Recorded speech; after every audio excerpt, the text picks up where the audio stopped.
tardes, queridos oyentes. Soy Darío Oscar García Pérez y les doy la bienvenida a un nuevo programa de Diálogos con la Historia. Buenas tardes, Juan Carlos, ¿cómo estás? Hola, ¿cómo estás, Darío? Un gusto estar. Hoy nos acompaña... Diálogos con la Historia.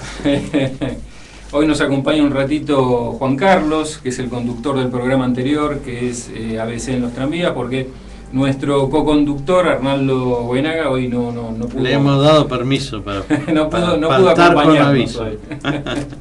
Así que, pero habitualmente Diálogos con la Historia lo hacemos conjuntamente con Arnaldo Omar Buenaga, un gran amigo. Bueno, y hoy tenemos un programa especial. Hemos tenido muchos y muy variada temática en Diálogos con la Historia, pero hoy tenemos un programa dedicado especialmente a lo que es la antropología y la arqueología. Y está con nosotros la licenciada Karina Vanessa Chitkoyan, que es licenciada en Ciencias Antropológicas con orientación en Arqueología, egresada de la UBA. Tiene máster en Erasmus Mundus, de Cuaternario y Prehistoria. Y su tesis, La comida en la boca, un modelo alimentario. La licenciada Chitkoyan también fue profesora adjunta a cargo de las cátedras de Prehistoria y Antropología General y Prehistoria y Antropología Americana en la Universidad de El Salvador, y es investigadora del CONICET, ¿no? Buenas tardes, Karina, ¿cómo estás? ¿Qué tal? Buenas tardes. Gracias por invitarme. No, por favor, gracias a vos por aceptar nuestra invitación y desasnarnos un poquito de todo este tema que en línea general la gente habla muy poco, salvo en los ámbitos especializados, en los ámbitos académicos, pero la gente habla muy poco de la antropología y de la arqueología. Contanos un poquito en una forma muy básica, como para que entienda la gente que no está vinculada al tema. ¿Qué es la antropología y la arqueología? Sí. Digamos... Primero una aclaración antes sí. de la presentación. Investigadora del CONICET por ahora no.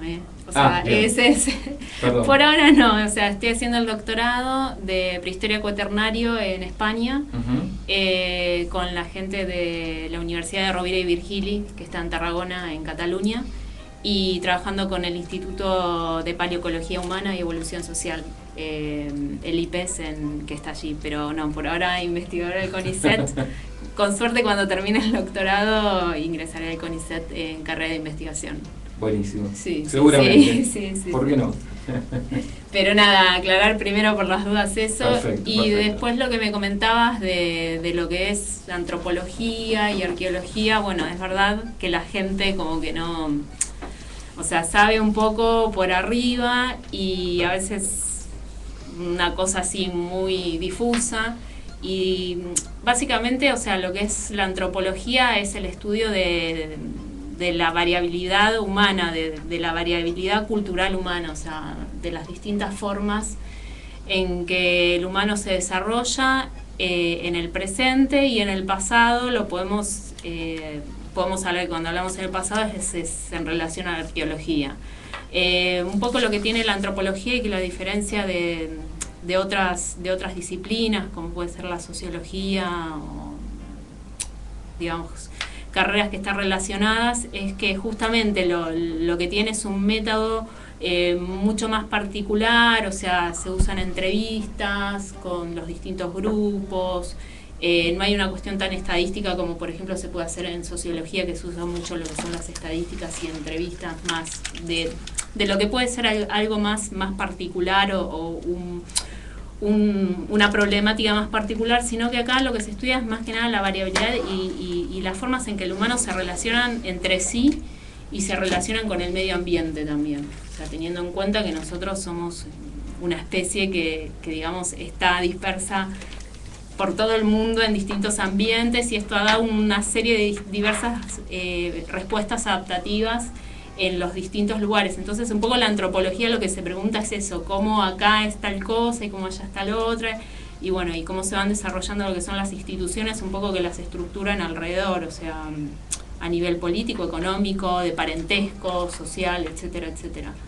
Y bueno, justamente en arqueología lo que hace es esa misma cuestión, se estudia lo que es el comportamiento humano en el pasado, pero a partir de los restos materiales que la gente deja.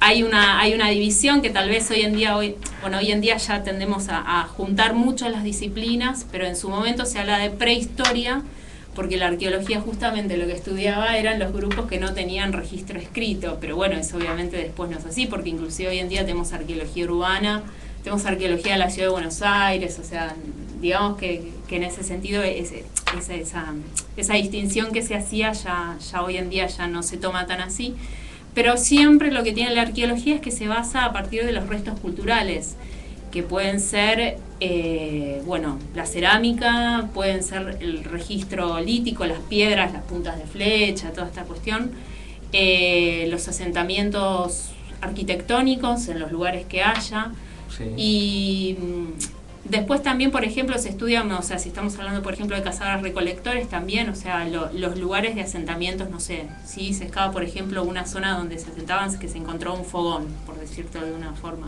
digamos. Que donde no tenés una estructura arquitectónica, pero se estudia, digamos, todo lo que es la zona de distribución.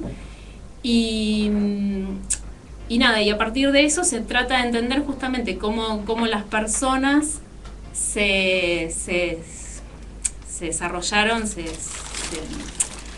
cómo se desarrollaron en el pasado, cómo se relacionaron con el ambiente.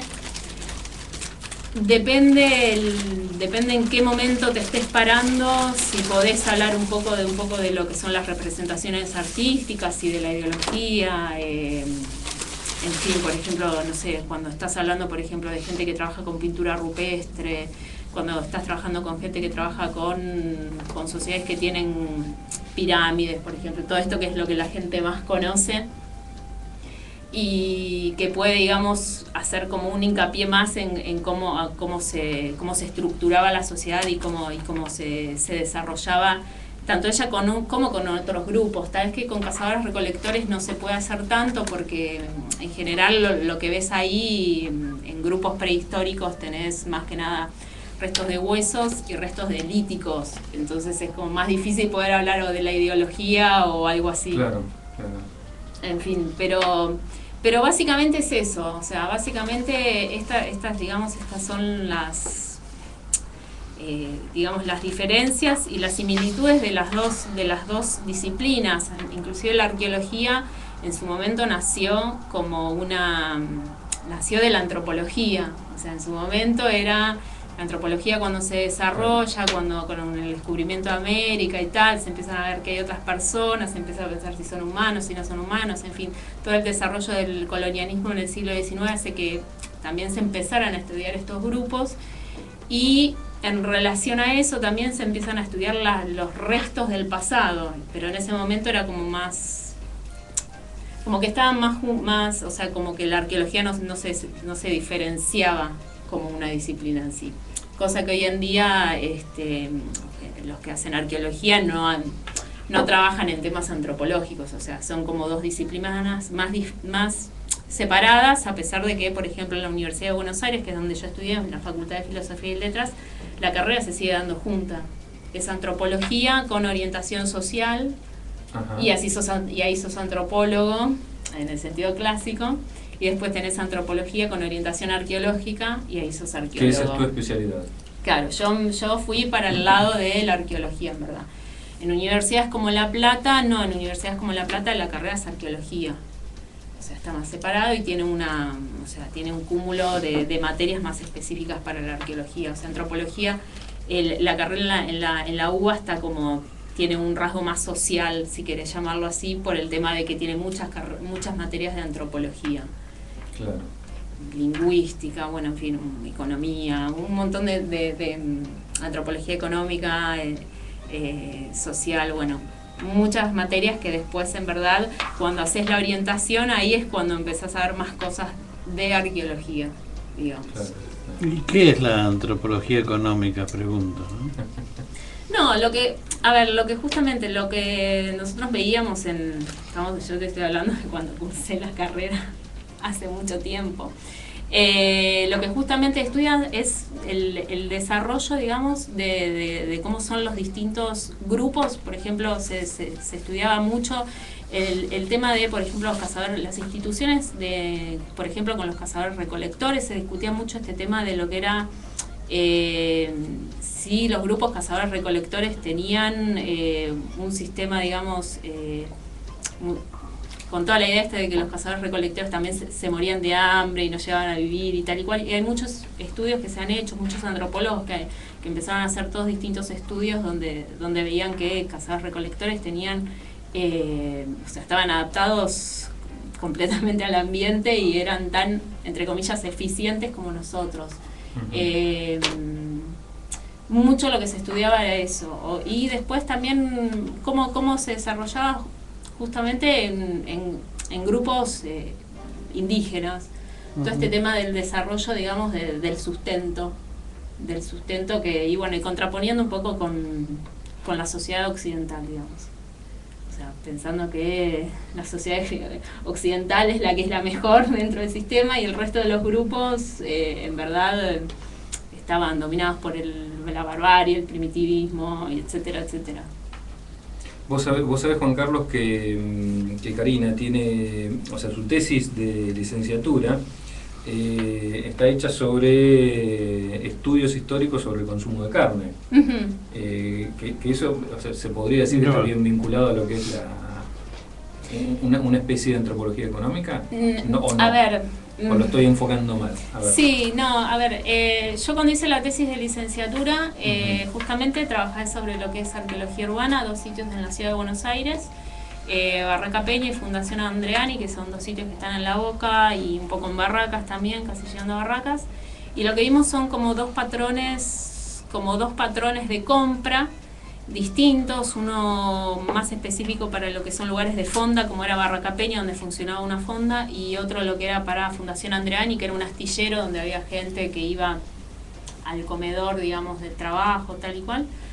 Y ese trabajo se hizo para relacionarlo con 2 cosas. Por un lado, por una cuestión muy metodológica, muy específica de la disciplina, que es hacer una diferenciación entre cómo un cazador-recolector introduce los cuartos o introduce la presa dentro de un sitio arqueológico, y por otro lado cómo se hace en la ciudad, cosa que es distinta. Pero eso es una cuestión metodológica, porque muchas veces los arqueólogos tienden a usar medidas que se adaptaron para cazadores recolectores para hacerlo para la ciudad, cosa que a veces no está tan bien, porque nosotros vamos al mercado a comprar, los cazadores recolectores van, cazan y no traen toda la presa, en fin.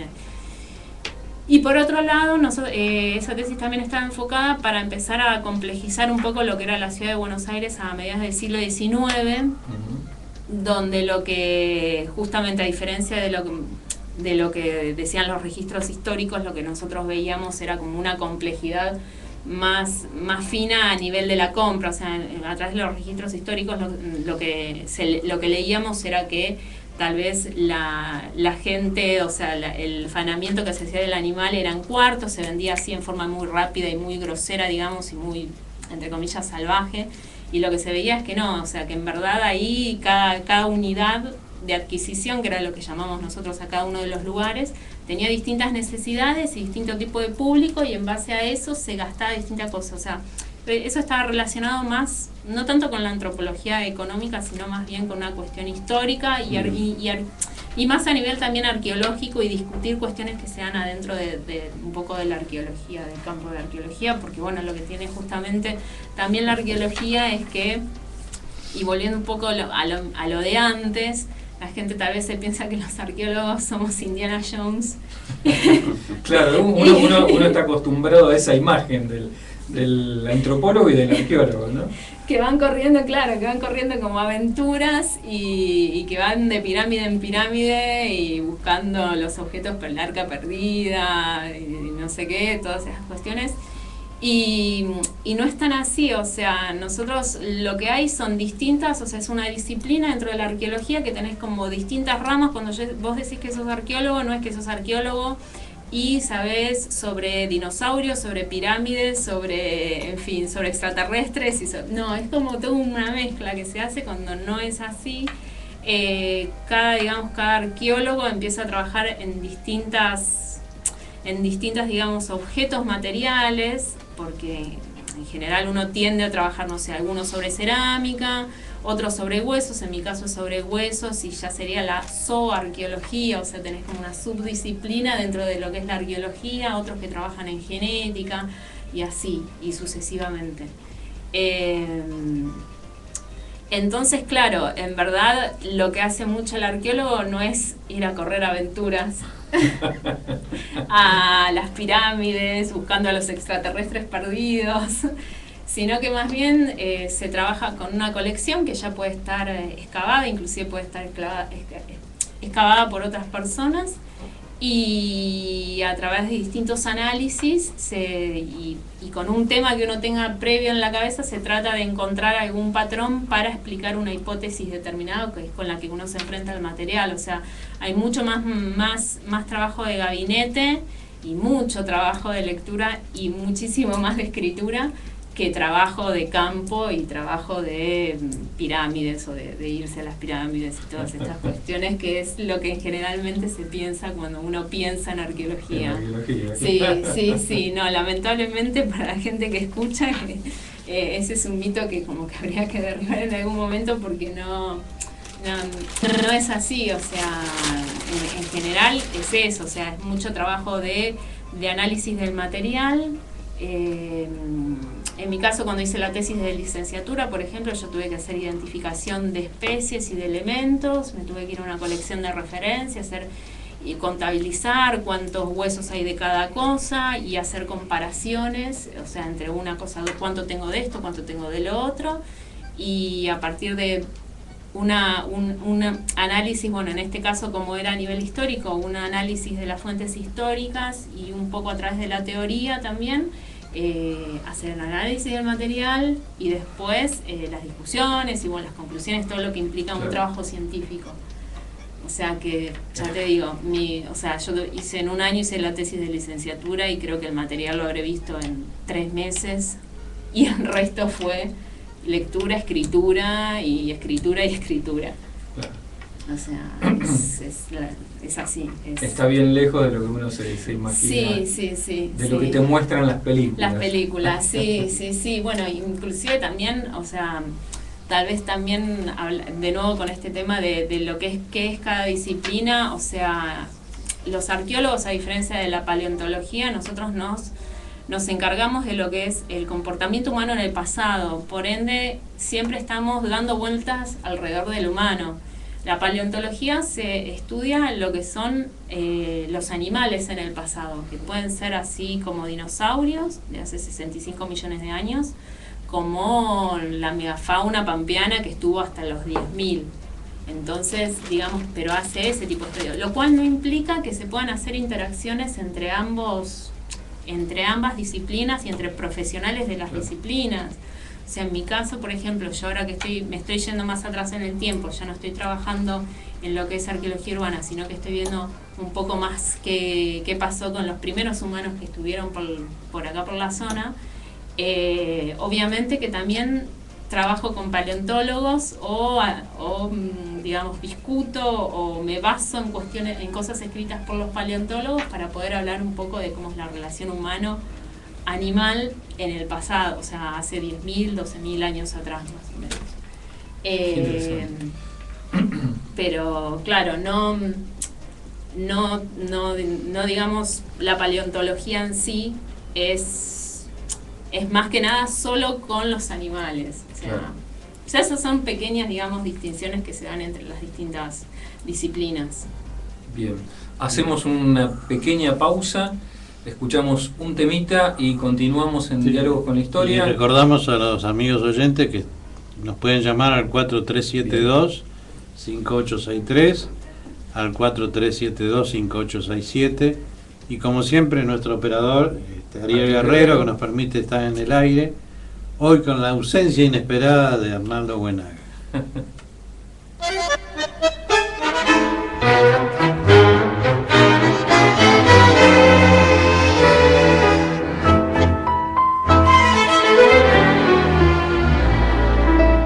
Quiero emborrachar mi corazón para apagar un loco amor que más que amor es un sufrir.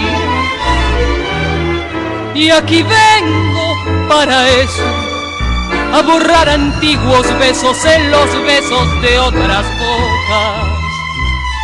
Si su amor fue flor de un día, porque causé siempre mía esa cruel preocupación. Quiero por los dos mi copa alzar, para olvidar mi obstinación y más lo vuelvo a recordar. Nostalgias de escuchar su risa loca y sentir junto a mi boca como un fuego su respiración. Angustia de sentirme abandonada y pensar que otra a su lado pronto, pronto le hablará de amor. Hermano, yo no quiero rebajarme, ni pedirle, ni llorarle, ni decirle que no puedo más vivir. Desde mi triste soledad veré caer las rosas muertas de mi juventud.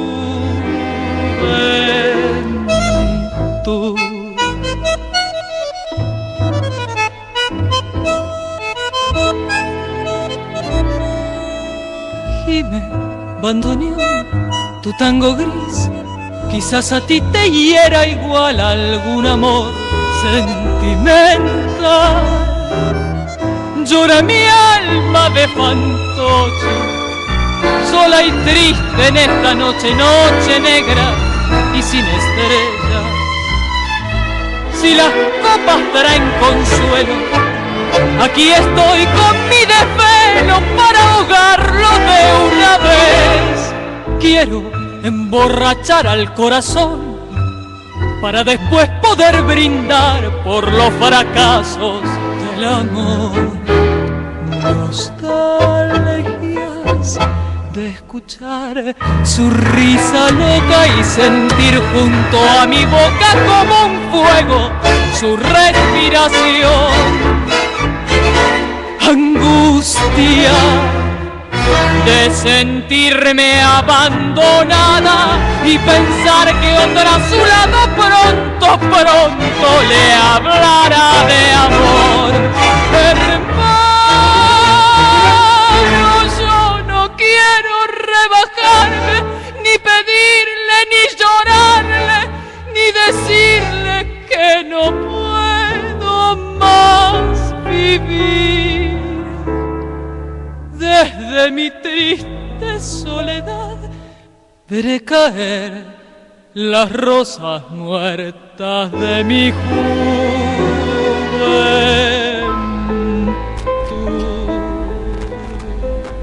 Bueno, queridos oyentes, continuamos con Diálogos con la Historia en este segundo bloque.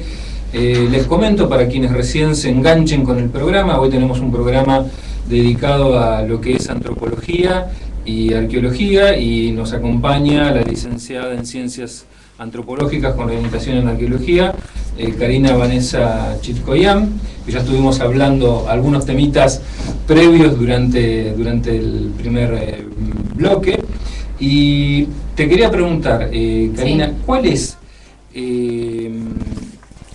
¿cuáles son las oportunidades o el campo que actualmente brinda el país a un arqueólogo, a un antropólogo? Bueno, mira, básicamente son dos campos que hay, que es la investigación y después todo lo que es arqueología de impacto. Que eso, a ver, que eso igual no está, o sea, todavía no está tan desarrollado como en otros países, pero es otro campo, digamos, de trabajo también. A partir de, digamos, arqueología de impacto se dice, o sea, a los estudios previos que se deben hacer antes de realizar cualquier tipo de remoción de suelos, ya sea acá en la ciudad de Buenos Aires o en el país en general. O sea, para ver que no haya ningún sitio arqueológico que se esté, digamos, que se esté perturbando, que pueda haber, y que se pueda excavar y que se pueda sacar, o sea, con el tema de la excavación y la remoción del sedimento. Así que básicamente son esos dos. Claro, la arqueología de impacto en verdad no está tan desarrollada, pero es otra rama, digamos, donde se puede trabajar a través de las consultoras ambientales. También se puede hacer algo, digamos, en relación con lo que es la arqueología, digamos. Y después lo que son las investigaciones que se hacen en distintas partes del país. En ese sentido, nuestro país es bastante, aunque no parezca o aunque no se sepa, nuestro país es muy rico a nivel arqueológico, no solamente, o sea, por lo que muchos conocen en lo que es la zona norte, que es tal vez lo que tiene más visibilidad, cuando vas a Tilcara, cuando vas a Salta, Jujuy, todos estos lugares, porque siempre se hace la relación con el Imperio Incaico, sino que también tenés en otros lados, tenés en la zona pampeana, en Patagonia, digamos, tenés distintos sitios que se pueden investigar, y siempre, se hacen a través de equipos de investigaciones que tienen algún proyecto de investigación, algún interés o alguna línea de trabajo, y uno se engancha con eso y va aportando a través de distintas, o sea, dentro de un equipo de investigación puede haber gente que trabaje con la cerámica, gente que trabaje con los líticos, por ejemplo, gente que trabaje con el patrón de asentamiento, en fin, es como toda una interacción entre los distintos profesionales. Y en relación a algún tema en especial que es el guía de esa investigación. En general acá lo que se hace son los proyectos, están financiados por el CONICET, y después a nivel de becas, por ejemplo, tenés las becas de doctorado también que se dan por el CONICET hasta los 30, y eso, digamos, en general para todo tipo de disciplinas, arqueología, en fin, política, historia, lo que sea. Y después también tenés becas de doctorado a través de la UBA, que se pueden acceder, y después tenés algunas fundaciones también que pueden bancar becas o que pueden bancar proyectos de investigación. Y después, tenés muchas cosas o sea, como salida laboral también tenés el tema de la educación, de la enseñanza. O sea, en el caso mío, por ejemplo, cuando estoy dando clases en la facultad o en otras universidades también que puedan estar relacionadas y que den algo de antropología o arqueología, ese también es otra salida laboral que tienen, digamos, los que se dedican a esta carrera. Claro. Y después, en mi caso, por ejemplo, particular, que yo estoy haciendo el doctorado afuera, que estoy haciendo el doctorado en España. De eso te iba a preguntar, que nos comentes un poquito cuál es tu actividad en el exterior. Bueno, yo estoy haciendo la tesis de doctorado afuera. Estoy trabajando sobre lo que es primer poblamiento americano y su relación con la fauna nativa, digamos, con estos animales que tal vez todos conocemos cuando vamos al Museo de Rivadavia o al Museo de La Plata, que son los gliptodontes, los megatherium, en fin, toda esta fauna nativa que estaba acá, y que de alguna forma los humanos, cuando entran, esta fauna no tenía conocimiento de los humanos, porque nosotros fuimos los primeros que entramos en este continente, a diferencia de otros continentes, por ejemplo, como Europa, como Asia, donde tenés otros homínidos que han entrado previo a nosotros. En cambio acá, América en general, lo que tiene una particularidad única es esa, que cuando el humano entra es el primero que entra en un espacio, entre comillas, virgen a lo que es todo lo que es, digamos, humanos. No tenés, o sea, en Europa, por ejemplo, tenés neandertales, tal y cual, en cambio acá no. Entonces, un poco es ver cómo reacciona esta fauna a esta entrada de un grupo, digamos, totalmente no nativo, lo que diríamos que es claro. Los humanos son no nativos, no son una especie típica de acá. Y para eso estoy viendo lo que son a nivel de búsqueda de marcas antrópicas o inclusive carnívoras, porque los humanos se ponen como si fueran competidores con otros carnívoros que pueden acceder al mismo animal, o sea, al mismo tipo de animal, entonces puede competir con otros animales. Y lo estoy haciendo en colecciones que están en Europa, o sea, colecciones de Argentina que están en Europa, que se se trasladaron a fines del siglo XIX por distintas cuestiones y están en distintos museos allá, y nunca nadie hasta este momento realizó un tipo de estudio de este tipo. Entonces, bueno, la idea es desarrollar un poco estas ideas en estos 3 años y después volver con las becas de reinserción de científicos en el exterior que tiene el CONICET, que podés entrar, que podés volver a trabajar en tu país ya como investigador y ya dentro de un equipo de investigación.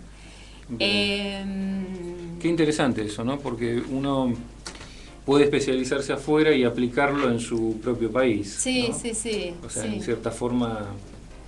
Sí, ves un montón de cosas, o sea, distintas. O sea, ves otros enfoques, trabajás con gente que tal vez tiene otras ideas. Antes los científicos se nos iban. Claro. Había muchos que se iban para no volver. Bueno, en mi caso sería irme para hacer esta especialización, para obtener mi título afuera y para volver y seguir acá trabajando un poco sobre estos temas. Y como te decía, ves muchas cosas.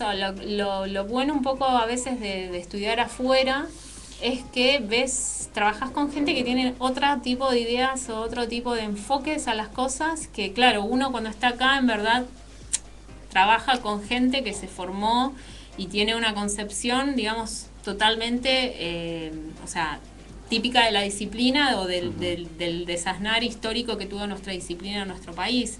Y cuando te vas afuera, lo que tenés es otros enfoques de otra gente que tal vez viene con otros marcos teóricos, con otras ideas.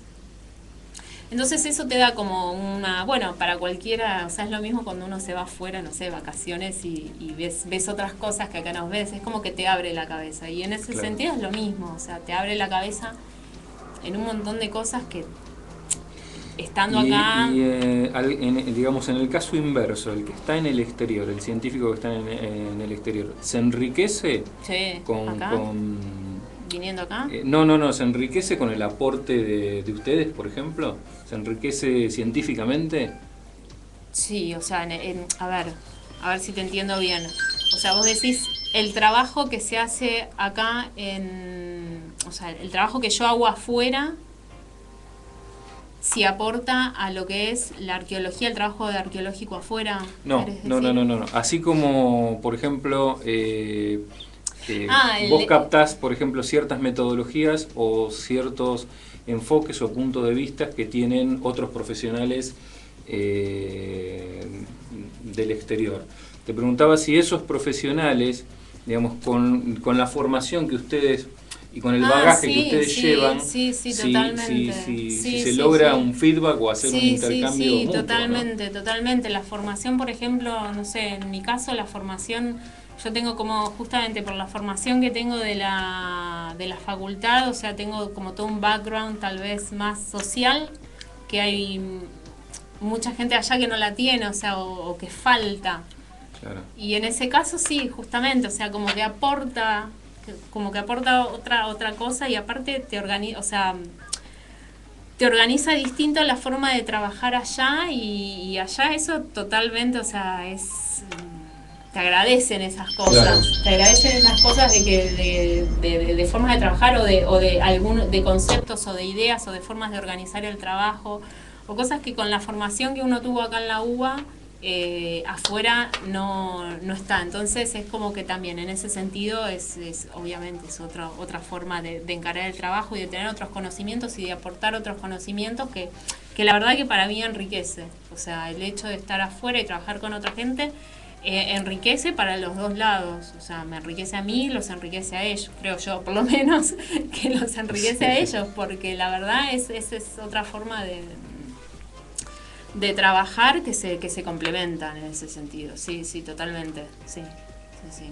Y bueno, nada, lo que te decía, o sea, porque me imagino también que muchos científicos del exterior vienen acá al país a trabajar y estudiar, ¿no? Sí, yo tengo conocidos que han venido acá a hacerle el doctorado acá, también de afuera, y que se vinieron acá con beca de CONICET, que se vinieron acá a trabajar, o sea, que se vinieron a hacer por eso, o sea, también es un tema un poco de justamente acá nosotros tenemos, yo creo que también acá Argentina es, en ese sentido, es ejemplar la educación de la universidad pública.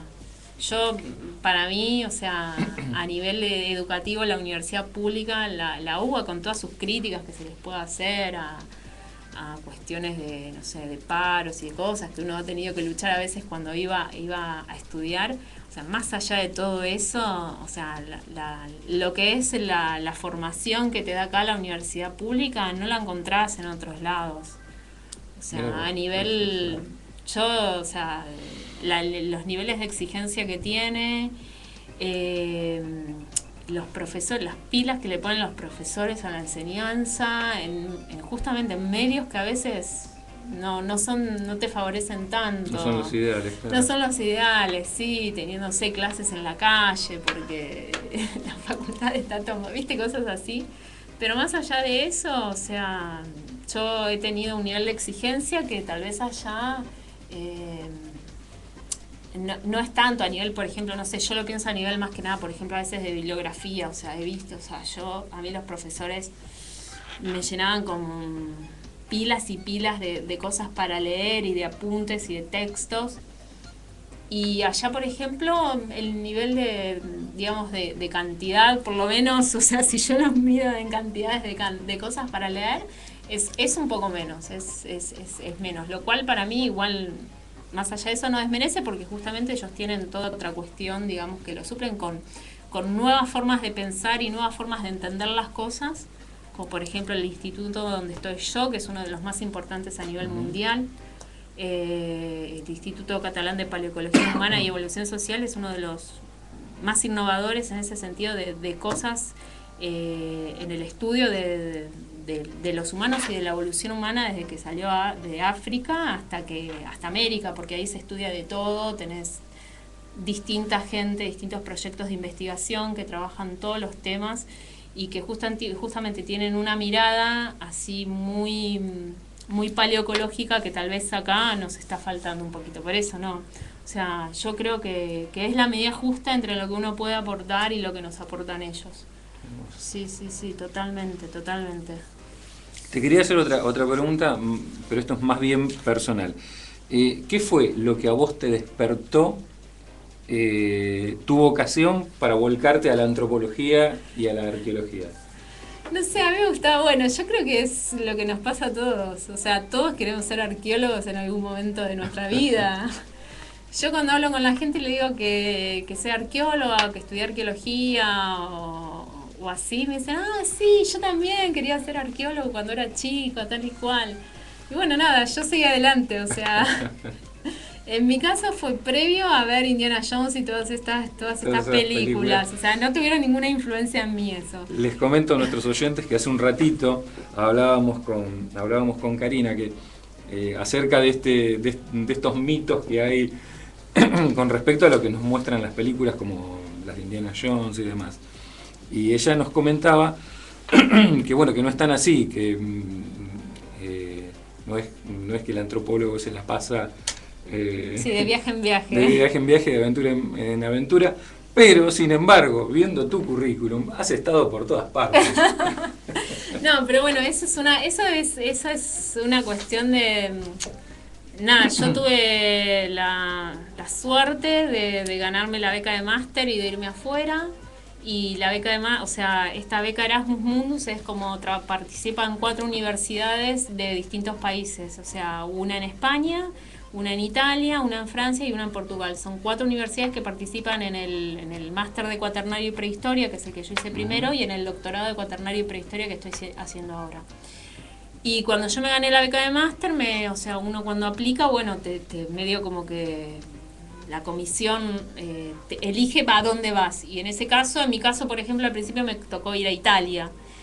Y ahora en este caso, para lo que es la beca de doctorado, como ya mi director, todos están en España, la colección más importante mía de referencia está en España, que es la colección Rodrigo Botet, que está en el Museo de Ciencias Naturales de Valencia, está en España, entonces estoy haciendo la tesis en España. Pero eso más que nada es casualidad, o sea, el hecho de, digamos, haber estado Pero en sí fue más que nada eso, ¿no? O sea, igualmente sí es verdad que hay muchos, pero eso es en general, creo yo, en el ámbito científico, que pasa que mucha gente viaja por el tema de los congresos, por el tema de las presentaciones, bueno, becas de especialización o de doctorado, o de postdoctorado también, que son las que vienen después del doctorado. Si se consiguen afuera, bueno, o gente que va a hacer algún stage de investigación en algún lado y bueno, viaja y bueno, pero siempre sí, igual hay que sacarle el tinte de aventuras que tiene Indiana Jones, por ejemplo. O sea, no, nosotros no estamos corriendo aventuras, o sea, en nuestros casos ese es más bien no es tan peligroso. No, y aparte tu vida no es tan peligrosa. No, y aparte es por estudios, o sea, yo he tenido la suerte de irme afuera y bueno, conocer también así un montón de gente de distintos países. Claro. Y que eso también te enriquece mucho, o sea, el hecho de estar con gente que bueno, uno estando acá, estás acá y estás con toda tu gente, obviamente, pero estando afuera, y Europa, por ejemplo, para mí tiene la particularidad que tiene inmigración de todos lados del mundo, o sea, tiene latinoamericanos, africanos, asiáticos, o sea, hay un montón de gente, entonces te encontrás con todo un bagaje multicultural que la verdad te enriquecen un montón. Y en ese sentido también, o sea, no solamente es la aportación a nivel de estudio que te puede dar el hecho de estar afuera, sino también es un aporte personal de claro, conocer gente de otros lugares y que te cuenten su vida, o digamos, es como que entras a los distintos países a través de los distintos amigos que te vas haciendo a medida que vas cursando las materias. Y bueno, ya te digo, y en mi caso particular también me ha pasado de que muchas de estas, sobre todo lo que es para la tesis de doctorado, como muchas de estas colecciones están en distintos museos de Europa, porque en su momento a fines del siglo XIX, cuando mucho de este material se donó o se vendió dentro de lo que eran los parámetros legales de la Argentina de ese momento. Sí, o sea, aclarando que todo este material no es producto ni de tráfico ilegal ni nada, sino que en ese momento, o sea, el mercado era mucho más abierto en el sentido de que se donaba material o se vendía material y no había ningún problema.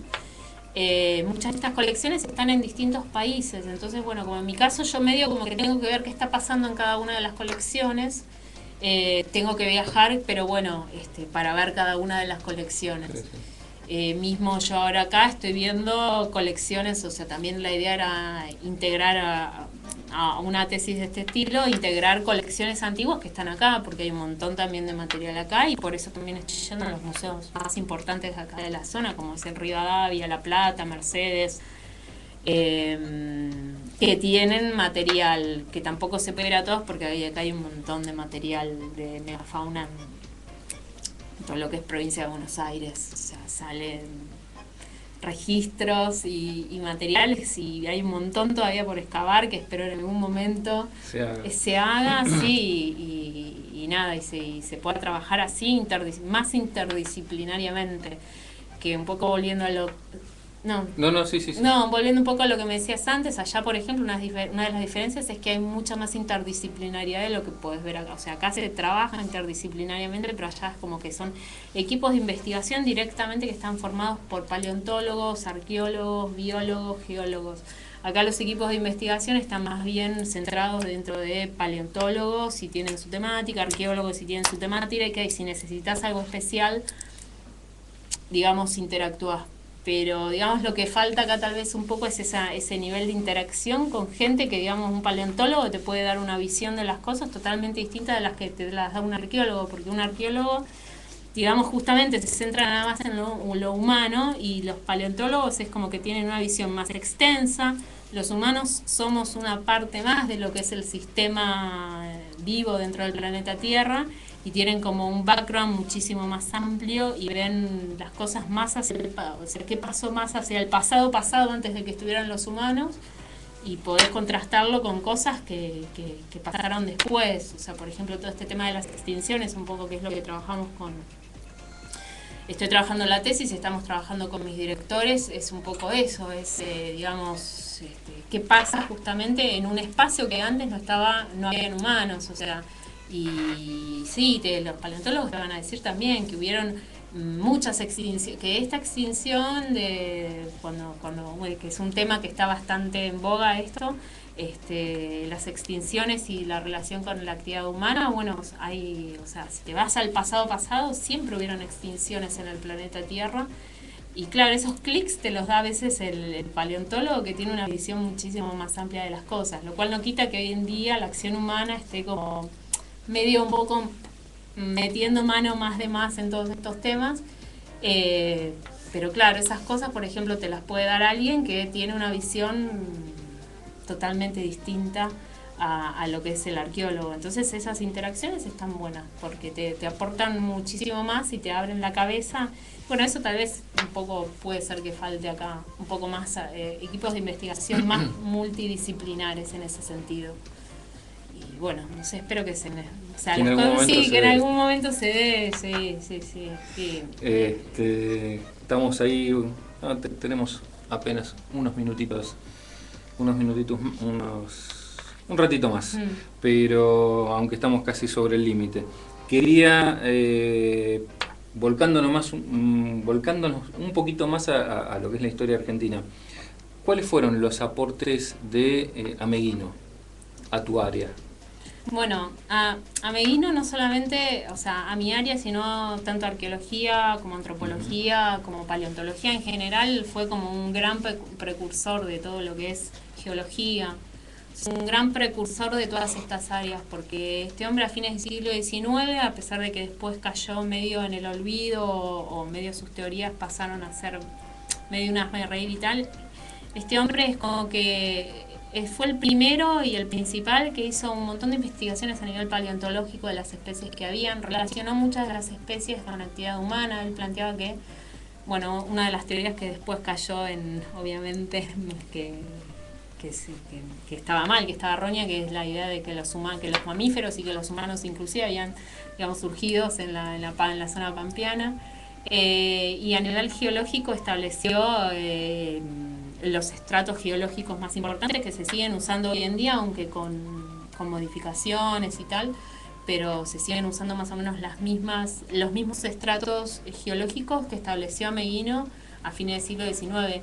Hizo cosas que en su momento, bueno, también son un poco lo que yo hago, que es este tema de ver marcas carnívoras, marcas humanas, que hoy en día lo podemos hacer porque hace más de 100 años, o 100 años o 50 años más o menos, que hay gente que se está dedicando a eso y ha desarrollado ciertos patrones para reconocer este tipo de marcas.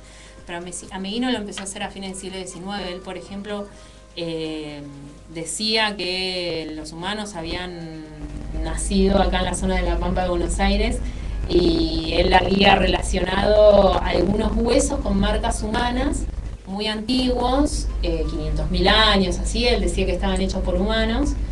Y claro, eso en verdad en ese momento nadie lo hacía, o sea, es como un gran padre de este tipo de desarrollo que se dio mucho tiempo después. Y está bien, tuvo sus fallos porque muchas de esas marcas que se pensaban que eran humanas, después resultaban ser que eran agentes naturales, o no sé, carnívoros o lo que sea, pero este hombre lo hizo a fines del siglo XIX, en una época donde todavía nadie se había planteado esas cosas, o muy pocos se habían planteado esas cosas, o no había, digamos, un conocimiento tal para hacerlo. Sin embargo, él lo empezó a hacer.